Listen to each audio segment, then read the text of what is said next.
కోటరాజు గారు అడిగారు ఏ పుస్తకంలో నుంచి. నేను చెప్తాను, మీరు పెద్ద లిస్ట్ ఉంది అంతా వద్దు, నేను ఈ పుస్తకం చూస్తే దాన్ని కాలుస్తానని చెప్తే చాలు. మనుస్మృతి మొదటి అధ్యాయం 92 నుంచి 93, 90, 95, 101 వీటి ప్రకారంగా ఏమి బ్రాహ్మణుడు, క్షత్రియుడు, వైశ్యుడు మరియు శూద్రుల యొక్క విభజన ఉంది. దాన్ని మీరు కాలుస్తారా? మొదటిది.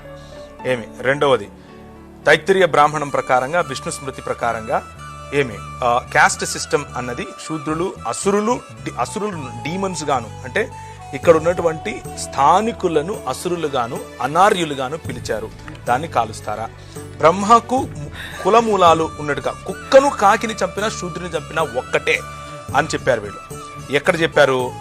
ఆపస్తంభ ధర్మసూత్ర ప్రాసన మొదటి అధ్యాయం పటాల 9 ఖండ 25 సూత్ర 15. ఏమి సమర్థుడు వ్యభిచారం చేస్తే, అంటే సవర్ణుడు వ్యభిచారం చేస్తే మాత్రం బహిష్కరణ, అవర్ణుడు వేస్తే మాత్రం మరణదండన.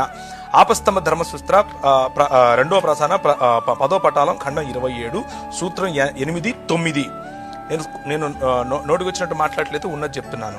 విష్ణు స్మృతి, వాళ్ళని తాకితే చావు, వారు మాత్రం మన స్త్రీలను పాడు చేయడం కూడా హక్కు.